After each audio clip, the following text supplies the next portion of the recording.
Assalamu alaikum və rəhmətullah və barakatuh. Bismillahirrahmanirrahim. Mən Aşır Bədəlsoy, Azərbaycandan Əhmədi, Sülh və Nur dininə iman edirəm. Bugün həqiqi Ramazan ayının 23-ü Qədir gecəsidir. Və mən Ali Muhammedin qaimi Abdullah Haşim Əbu Sadiq əleyhissalamla beyyətimi yeniləyirəm. Ya Əbu Sadiq əleyhissalam, Allah məni 1000 dəfə dünyaya göndərsə və hər dəfə canımı alsa, yenə sənin imanından əl çəkmirəm. Söz verirəm ki, yenə də bu həyatımda sənin yolunda Allahın şəhadətinə çatana qədər sənin dininə dəstək verəcəm. Buradan şəhadət verirəm ki, Abdullah Haşim əleyhissalam, İslam Peyğəmbəri sallallahu aleyhi və səlləmin ölüm gecəsi vəsiyyətində qeyd etdiyi ikinci Mehdi Abdullahdır. Əşhədən la ilahə illallah vəhdahu la şərikə ləh və əşhədə ənə Muhammedən abduhu və rasuluhu və əşhədə ənə əliyyən və ləimmətən min vuldih hüccəcullah və əşhədə ənə əl-məhdi və məhdiyyən hüccəcullah. Esselamu aleykum və rəhmətullah və barakatuh ya Əbu Sadiq əleyhissalam.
And the last, the final, the seventh covenant between God and mankind, and between the punishment that is deserving and about to fall down on humanity because of the breaking of the sixth covenant.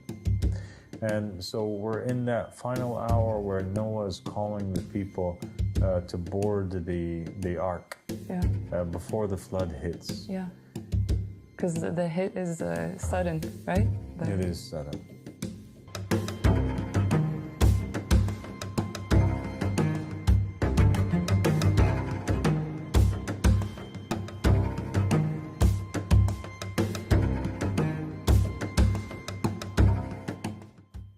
Assalamu alaikum wa rahmatullahi wa barakatuh. How are you, Tiffany? I'm good today. Thank you so much for asking. How are you doing? I'm good. Good to have you back. Thank you so much for having me here. So, Tiffany, today we want to talk about the concept of the divine covenant. What is a covenant? It's a word that appears a lot in the Old Testament, the Torah, in the Bible, and in the Quran. And there's not much talk about it. So we want to know, what is it, and how many covenants were there, and how does that pertain to today and the world that we're living in? Okay, that sounds great. Yeah? Yeah, that's a very interesting topic.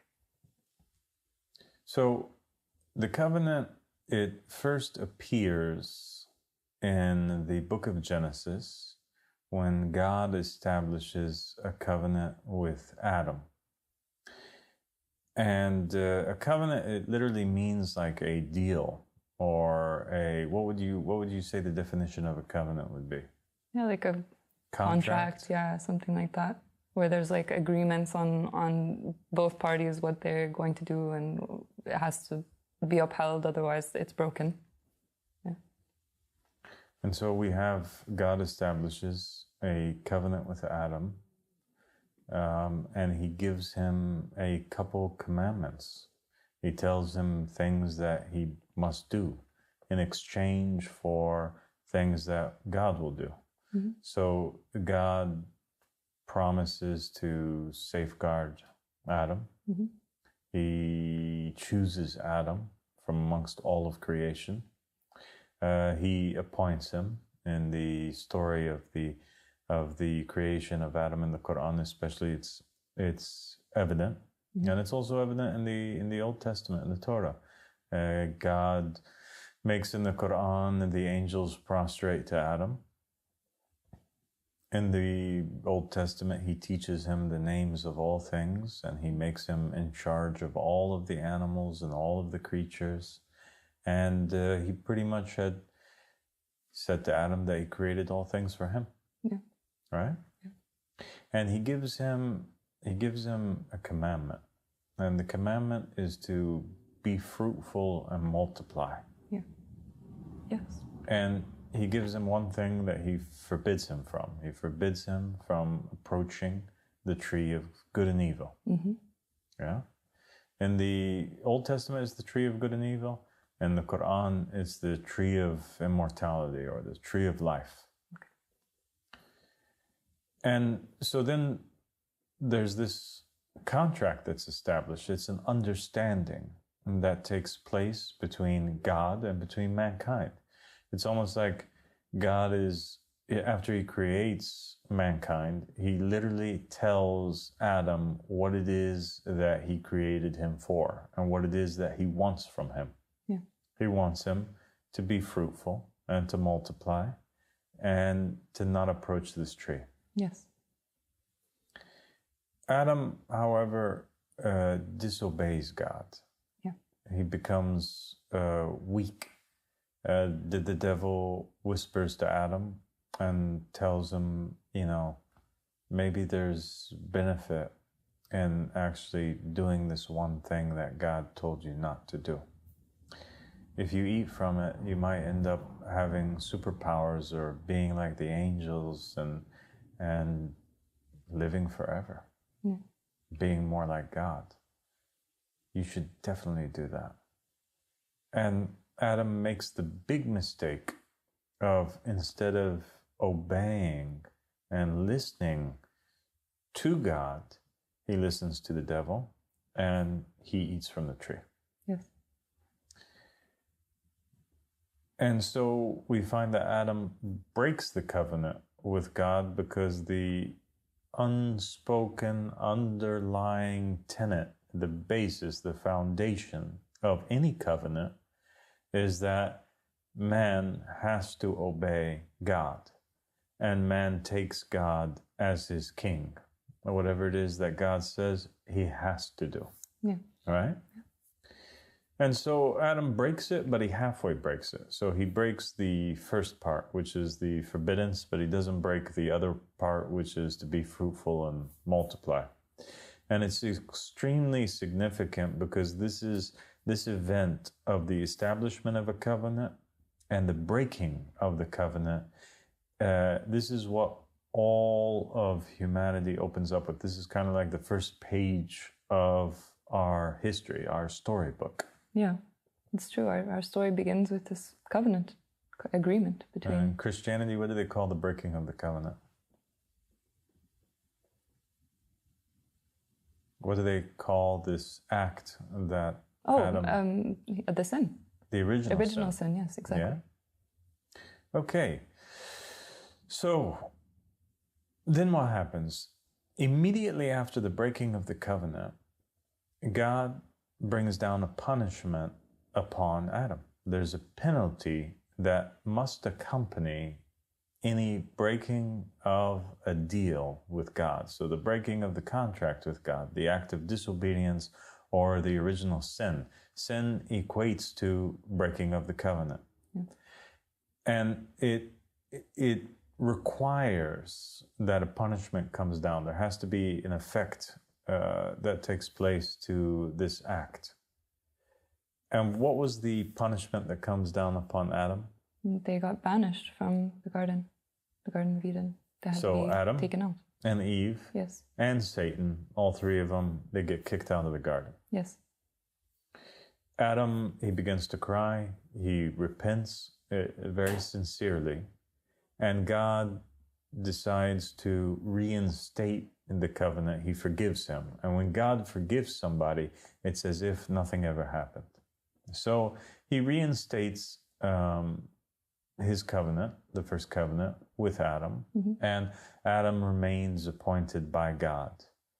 In the Quran, though, he kind of goes from somebody who could have had the utmost determination in his obedience to God to somebody who the Quran says we did not find that he had determination. Mm-hmm. And so he wasn't counted as one of the Ulil Azm prophets. He came down from that rank, yes. All right, which is a prophet that bore a covenant and was faithful and did not break it. Okay. So then what takes place? Adam fulfills his covenant with God. Yeah. He marries Eve. He has children with Eve. Mm-hmm. Adam and Eve have many children. They teach them about God and they command them to be fruitful and multiply. And the story of humanity continues as such. Yes. Until the children of Cain, they fill the earth, and the children of Adam also, but they start disobeying God and transgressing against God. Yeah. There's lots of acts of violence that is taking place now because Cain, he commits the first murder on the planet. But this was actually not something that was outlined as a rule by God. So God, when we look at the first covenant rules, he never says, you shall not kill. He doesn't give this commandment. And the reason why is because nobody had ever killed before. Yeah. So there's no point in establishing a law to outlaw something that's never even crossed the mind of the creature, right? Yeah, of course. Yeah. So then people continue to go along their business. There's crime that's taking place. There's violence. There's, wars. And there's also the establishment of big cities. But they get to a point where they actually do start breaking very much so the covenant of God by the rejection of the divinely appointed caliphs that were appointed by God. So initially they accept Adam Afterwards, they start rejecting the successors of Adam. And then they break the commandment of being fruitful and multiplying. In some of the narrations of the Jews and the Christians, we find a story which takes place in which the children of Cain begin to notice that after a woman bears children, her body becomes unattractive. There's stretch marks from childbirth. Her body begins to break down. It's not as perfect as it once was. And so they invent a drink that they give to the women in order to prevent it. Whenever they would drink this drink, it would cause them to be barren. They would not be able to become pregnant or have children. And so many of the women drank it, and they remained extremely attractive, but they would never be fruitful and they would never multiply. Okay. And all of the men that were living at that time, they began to find the women that did have children repulsive in their eyes. And so they would not approach them. Okay. So bearing children became very difficult in that situation. Absolutely. And so they took the commandment that God gave them and they threw it behind their back. They disobeyed. There remained nothing anymore between what God had asked them to do and what the people were doing. They were not listening to Adam's successors, who was commanding them to be fruitful and multiplying, and they were rejecting the commandment and the people who gave them that commandment. Okay. And so God decides that he's going to wipe out humanity, and he sends forward a prophet. His name's Noah. Yeah. And Noah remains for 950 years, warning the people and telling them that if you don't repent and go back on your ways, something really bad's going to happen. God's going to eliminate all mankind. The punishment's going to come down. The flood's going to happen. Yeah. And then what takes place, Tiffany? So God commands him to build this ark in which he could survive this punishment. And he calls the people to repent so that they could be a part of this. He would call people, and there was this promise that when the tree would grow, then the punishment would come down. But over and over again, that didn't take place. So the people fell off the truth. And then in the end, it was only Noah and his family that were saved. And they went aboard the ark, and then the punishment came. And the people, they were still going about their lives when that happened. And it just took them by surprise. The punishment came down. Okay, so what do we have now? We have a situation. God creates Adam and Eve. He gives them 2 commandments, basically, right? Be fruitful and multiply. Don't approach the tree. They break the first one. God alleviates from them that commandment and basically kicks them out. Now they have, now the tree's not even around them anymore for them to disobey or not obey, right? Or to disobey or obey. And now they have 1 commandment left, and that 1 commandment is to be fruitful and multiply. People reject it. Now there's nothing left of the covenant that's being fulfilled. God decides to send a prophet to warn them. People don't care. They fight the prophet. They attack the prophet. They disbelieve in the prophet. They mock the prophet. And now mankind at the 11th hour are split into 2 groups. Group A, which are a small group of believers, 8 individuals with Noah that are holding firm to the covenant and that are keeping strong in their faith in God. And the rest of humanity, Group B, that have totally broken and rejected the covenant. Yes. God decides to send the flood down. It wipes out everybody with the exception of those whom had basically kept their covenant. Those who had held tight to Noah. Yes. Yeah. The flood settles. Noah comes off the ark, him with the believers that are with him. And now God speaks to Noah, and he says to him something fascinating. He says to him, now I'm going to establish a new covenant with you, Noah. Yeah. The old covenant, unfortunately, the people broke it. It is no more now. Now I'm going to make a new covenant with you. And so we see that there's a multiplicity in the covenants, that God has the willingness to reestablish his contract with mankind. Yeah. When we examine the new covenant that God is establishing with Noah, we find that it still contains the old commandment, which is to be fruitful and multiply, but now there are additions to it. Yeah.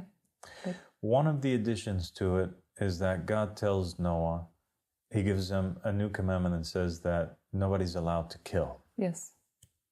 Interesting, because that's born out of the previous situation, that murder didn't exist before, so it wasn't a part of the previous covenant. But now, since the people had invented it and it had been happening and killing had been happening, God didn't like that, and actually it worked against the commandment to be fruitful and multiply, so he put this rule. That's cool. And he also grants Noah things that he didn't grant to Adam and the people that were living, between the time of Adam and Noah. Mm-hmm. He tells him that all of the greenery of the earth and the beasts of the earth have been made halal for you as food. They are permissible for you to eat. But he puts some restrictions. He says you can't eat something that's alive, and you can't cut off limbs of a creature that's alive in order to eat it. You have to sacrifice it to God, and then you can eat that meat. Before Noah, the eating of meat was not there. Oh. It was only plants and greenery. And so the second covenant becomes greater in its laws, and also greater and richer in the things that, like, new blessings are coming down upon Noah, and he's able to do things that before they weren't able to do. Okay. Okay? Yeah, interesting. So then what happens? So a second covenant now is established, and Noah goes forward and he teaches people to be pious. He's warning people against murder. He's preaching peace.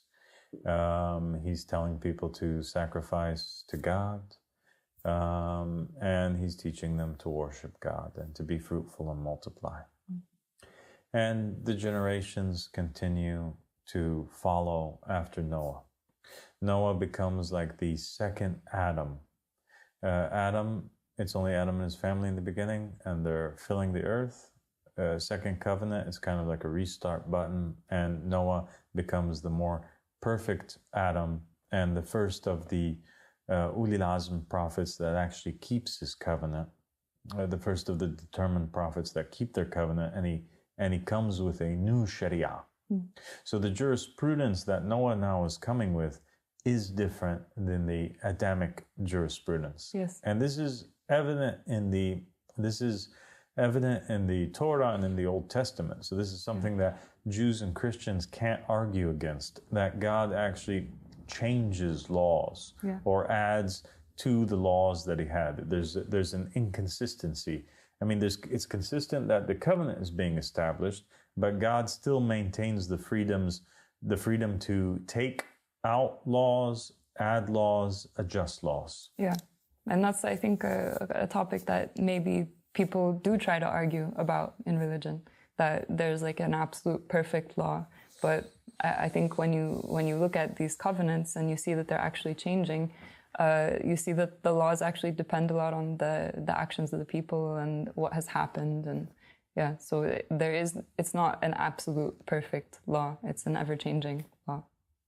So now the jurisprudence and the laws that Noah came with, they continue to be practiced by all of the people of the earth. And there's no mention at all of any new covenant that takes place until we reach the story of Abraham. Yeah.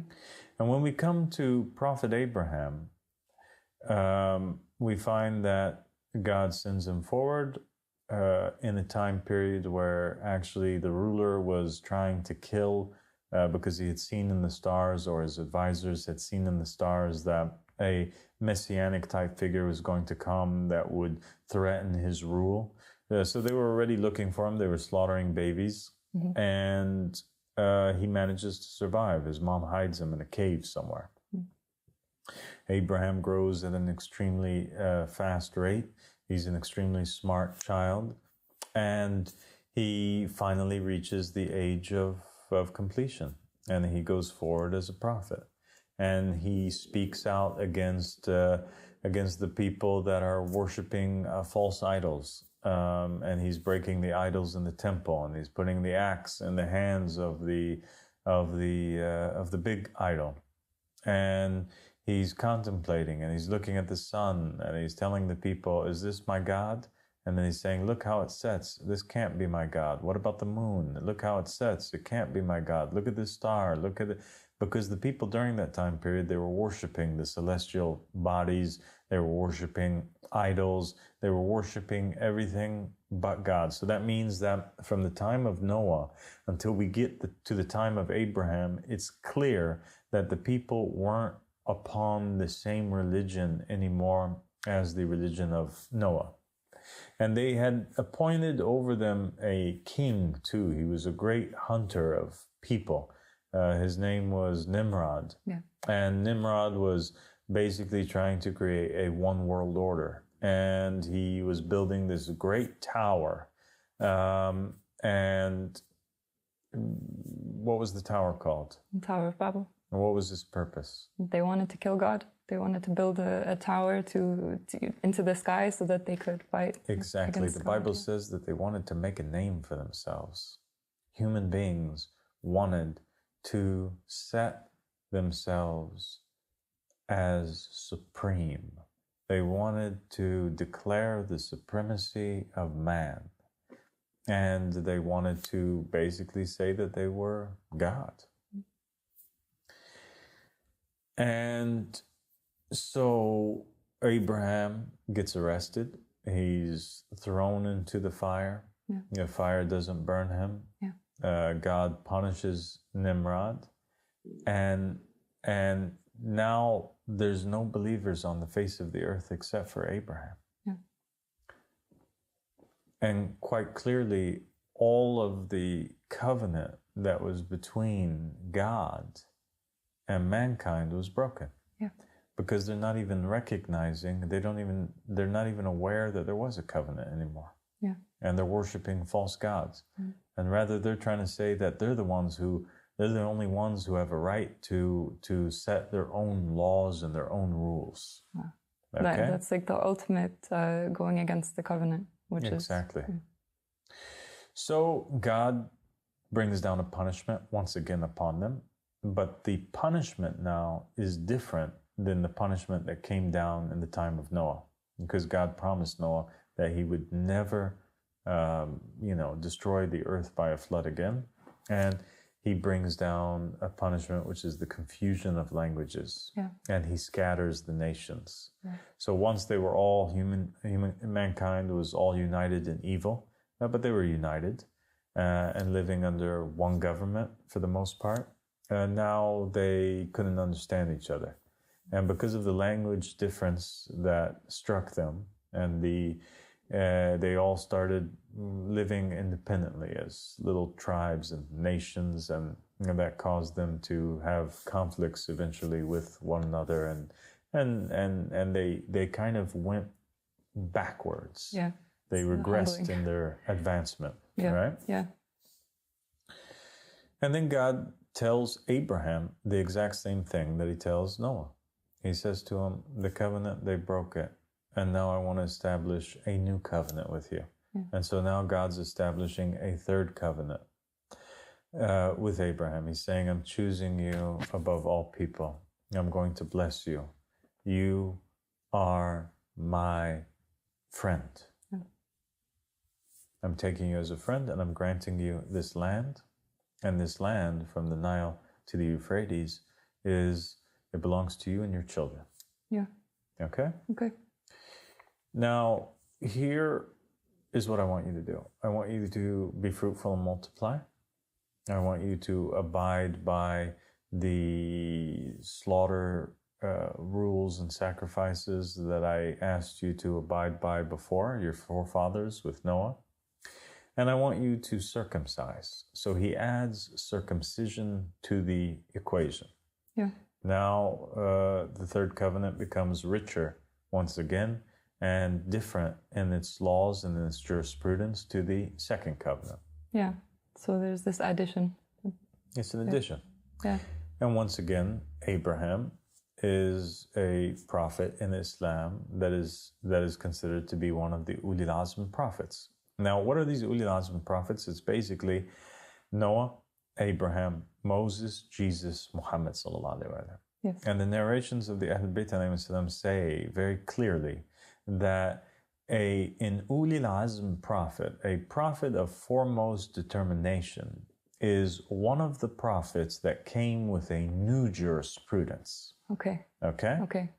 So that they're not following the traditions, like they're coming with something that the people would maybe fight them about, or they come with their own jurisprudence, and some of the narrations even state that every prophet that was sent between one of the Ulil Azm prophets and another one, they would all be practicing and be upon the same jurisprudence as the Ulil Azm prophet that came before. So between Noah and between Abraham, all of the prophets that were sent in between, the difference between them and between Noah is that Noah comes with something new. Yeah. He comes with new jurisprudence, and then all of them are followers and practitioners and supporters and preachers of the jurisprudence of Noah. Okay. Once Abraham comes, Abraham nullifies. He says, it's gone, it's over, it's broken. God said that you guys broke the old covenant. So that covenant, whatever it contained, that is different to what I'm coming to you with, it's nullified, it's done. Okay? That's much more difficult. It is difficult. And that's why those prophets are so much more special than the normal prophets, because the normal prophets, they come to the people, and the people are already used to the things that they're saying. Yeah, right? It's tradition by that point. But an Ulil Azm prophet has to come with something that's new that the people are likely to reject. Yeah, okay. Okay? You get the idea? Yeah, I get it. Yeah. So Abraham, he begins to be fruitful and multiply. His children are practicing circumcision, and they're abiding by the rules of God until basically they go into Egypt, in the time of Jacob and his children. Yeah. And then they live in Egypt for a very long time.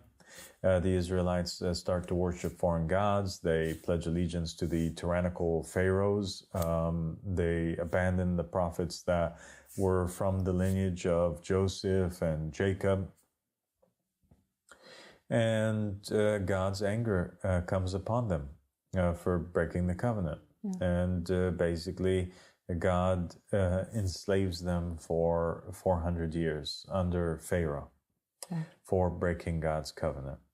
Yeah. And God sends them a prophet who is unlike the rest of the prophets that came between Abraham and Moses. And the prophet Moses comes. He calls the people to, a new jurisprudence after he leads them out of Egypt. God calls Moses to the mount. He tells him, Moses, I'm establishing a new covenant with you, and I'm choosing you. And here is the rules to my covenant. And he brings down now the 10 Commandments, which is vastly different as it is than the commandments which he gave to Abraham, because now, do you know some of the commandments? Yeah, I mean, of course, there's the primary one that you love God first, you worship God, only God, the one God.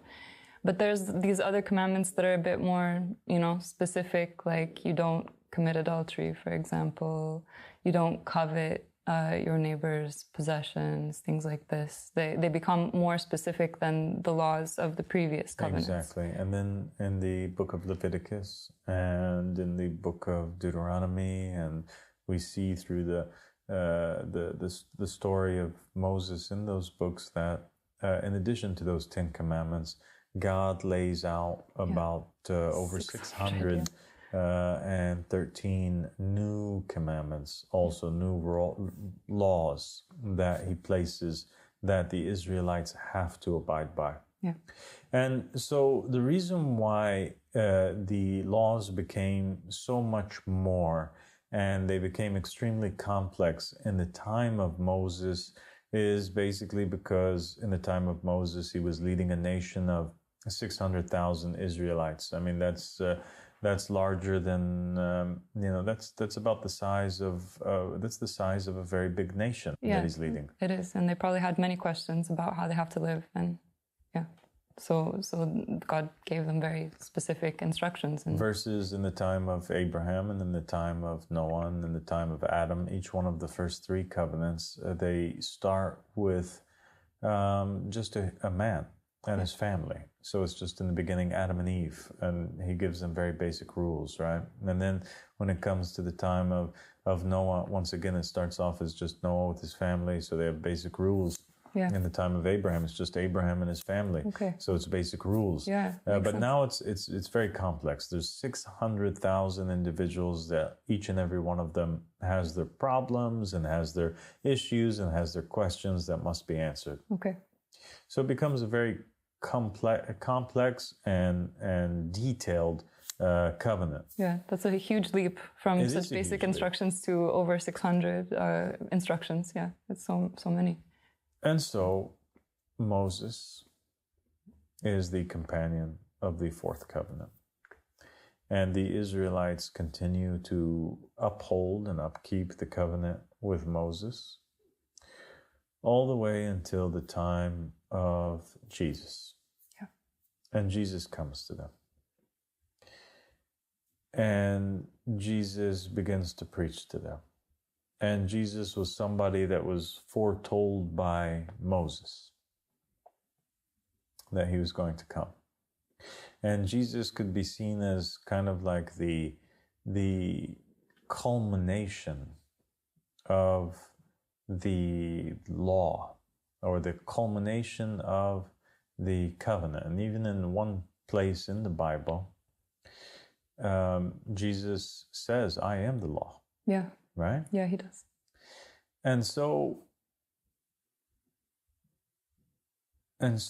we find that the Israelites in the time of Jesus, they reject him. Yeah.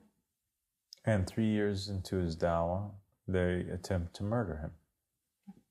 And Jesus was sent to them not just as a prophet, but he was sent to them as a king. A second David.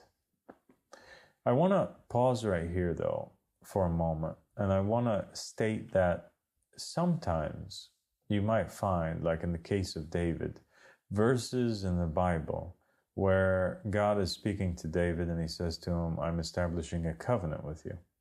Right? Mm-hmm. Are you aware of these verses? Yes, I know some people think that David had a covenant as well. Some people think that David had a covenant, but the reason why that it's not as you would think. Some people might argue that, okay, well then isn't this a new covenant altogether? And the answer is no. So God had a covenant with each and every one of his prophets. Mm-hmm. The narrations of the Ahl Bayt alayhim salam, they're very clear on this. And it is very clear also logically speaking that God would have a covenant with each and every one of his prophets. But when we go to look at what is the covenant that God had with David, we'll find that the covenant that God had with David is the exact same covenant that God had with Moses. So there's no difference between the two. There's no change in it. So David becomes the same as Solomon. He becomes the same as Zechariah, as Hosea, as Jeremiah, as all of the Israelite prophets that came between Moses and between Jesus.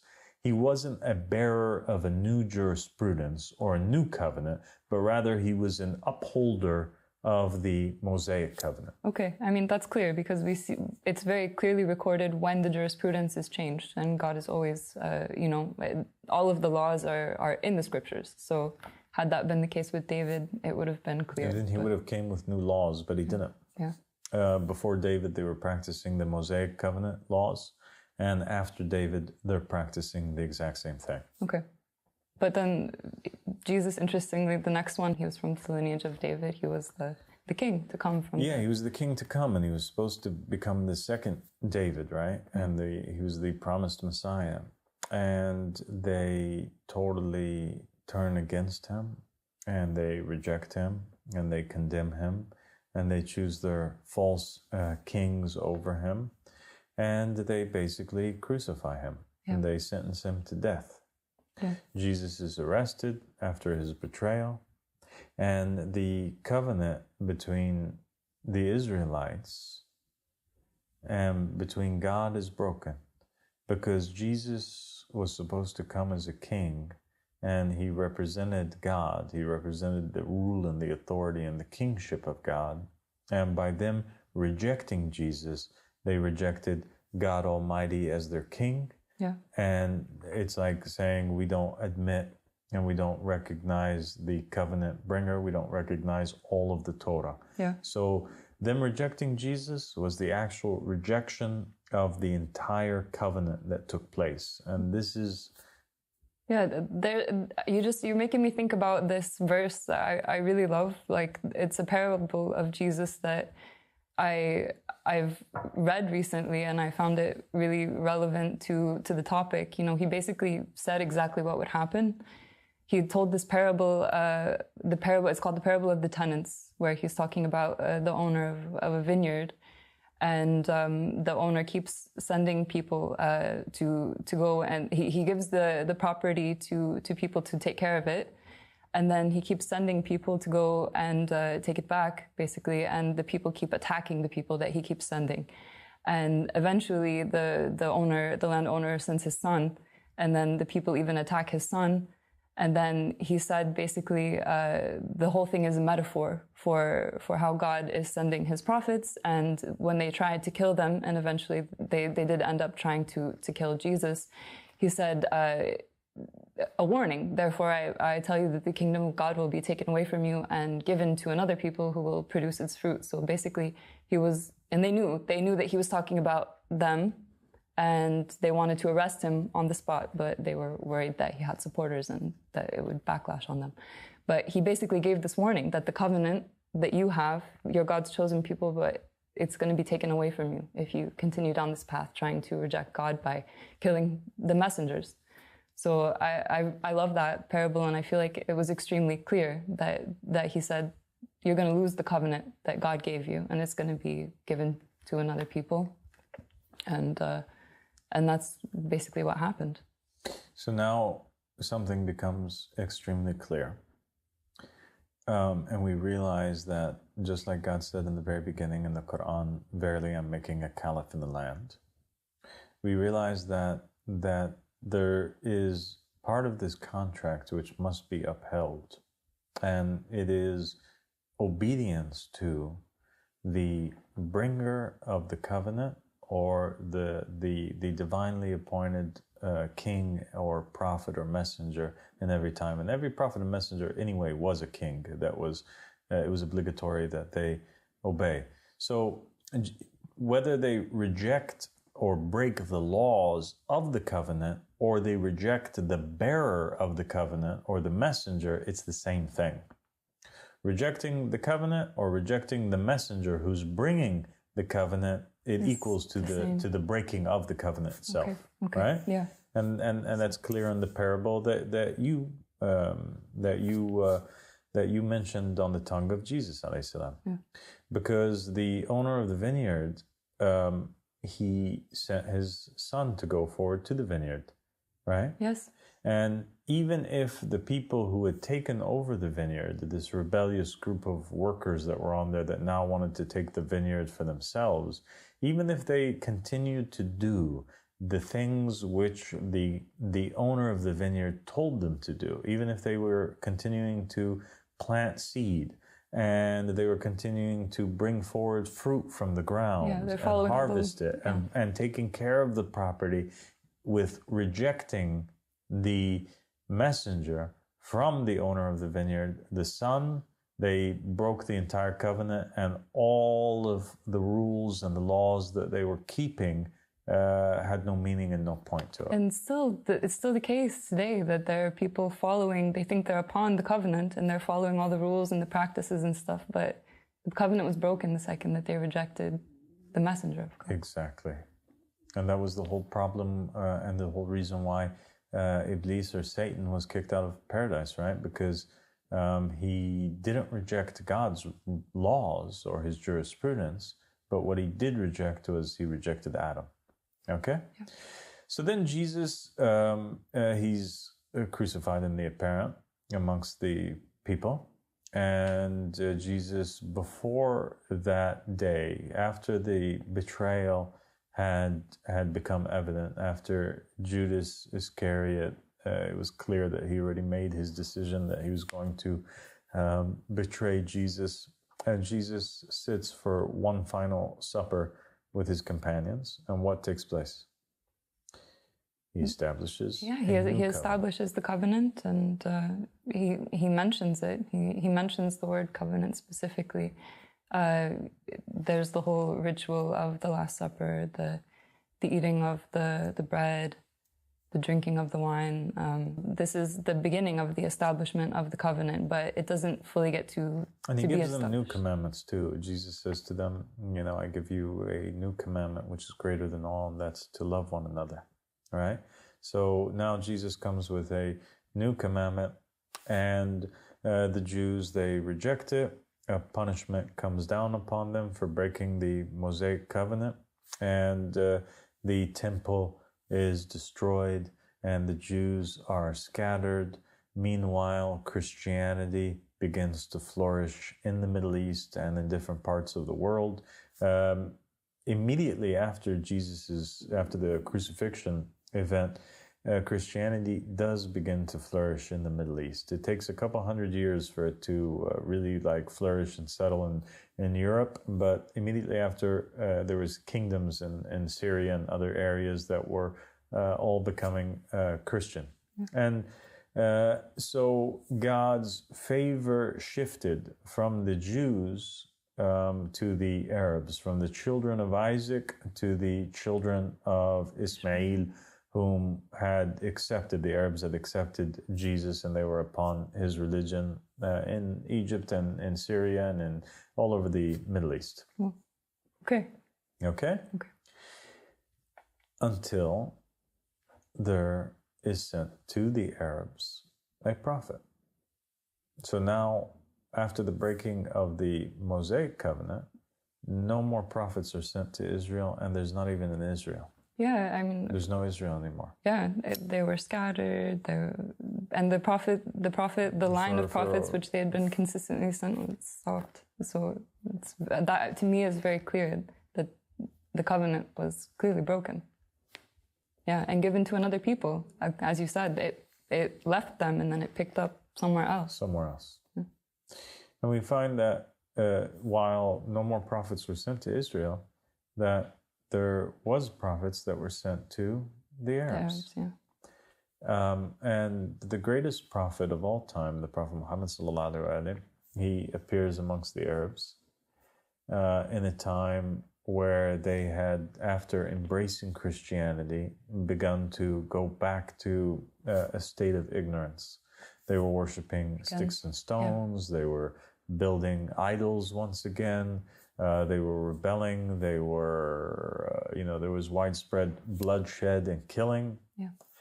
And then there was an army that was invading Mecca.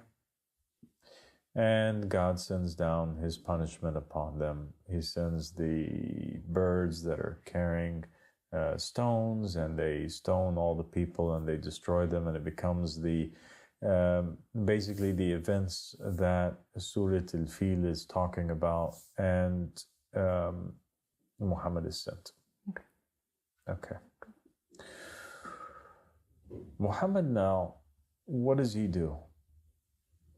He establishes a new jurisprudence. Right? He establishes a new covenant and a new jurisprudence, and he brings the Quran. And in the Quran, God explicitly tells him, I'm establishing a covenant with you.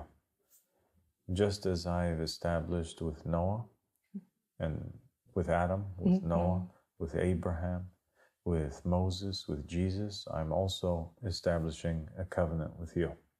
Okay. And he becomes the companion of the sixth covenant. And his laws and his jurisprudence that he comes with are completely different than the covenant that Jesus came with and the covenant that Moses came with. Completely new laws. There's a month of Ramadan now where there's fasting. Yeah. There's 5 daily prayers. There's a new direction of worship. It shifts from Jerusalem and the Israelites, which is now destroyed, and there's no temple and there's no Jerusalem. There's no Israel. Yeah. To Mecca. Yeah. And the Kaaba. Yeah. And everybody who is part of and has pledged allegiance to this new covenant that's with Muhammad sallallahu alaihi wasallam is considered to be people that are believers and people that are saved. Yeah. And the followers of the previous covenants that reject Muhammad, there's nothing from their practice of the old jurisprudence that can save them or help them. Wow. So again, just empty practicing of a religion. But if you're not practicing the religion that's brought by the messenger of the time, then it's not worth anything. It's meaningless. And so Muhammad sallallahu alaihi wasallam, he passes, and the Arabs, they become like the Canaanites. They begin to slaughter the children and the family of the Prophet Muhammad. And they reject his divinely appointed successors. And they begin to do exactly as the previous nations did. And what happens? They also tried to kill, and they did successfully kill all of the divinely appointed caliphs after Muhammad, all of the imams, and then they tried to kill the 12th imam, and they've been in this big, long state of confusion and misguidance, right? For the past over 1,000 years. Yes. Until it came to our modern day today. And in 1999, there was sent a messenger from Imam Mahdi. And one of Imam Mahdi's names is Baqiyatullah, the remnant of God. He's the final part of the message of God, the final successor from the Imams to Muhammad. He's the last remaining part of monotheism, the last letter in La ilaha illallah. And he sends a messenger, who is Əhmədi, to Iraq at a time that was right before the invasion of the Americans. And he gave a prophecy. He told the people that Saddam Hussein was going to fall and that it was his destruction because he had, as a punishment, because he was rewriting, like Nimrod, the Quran in his blood. And indeed, after the invasion, Saddam Hussein was removed from power, and the Americans came in with their system, which we spoke about, democracy, and how that's the system of the Antichrist, right? The supremacy of God, because the system of democracy and elections and people choosing their leader does not leave any room for God to be the one who appoints the ruler. Yeah. And all of the scholars, just like the rabbis in the time of the Roman occupation, in the time of Jesus of Jerusalem, all of the Muslim scholars during this Roman American occupation of Iraq began to call towards elections and call towards democracy. In fact, every single Muslim scholar on the face of the entire planet was advocating for democracy or for some sort of system whereby people appoint their own leader. I mean, that's really surprising because these are the people who claim to be wanting Imam Mahdi to come.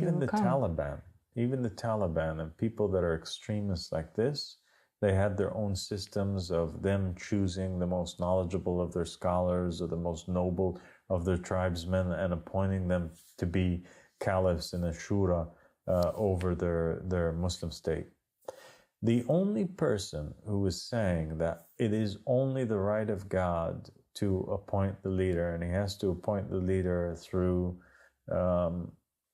through a will, was Ahmed Hassan alayhi salam. It's the only one. He was the only one.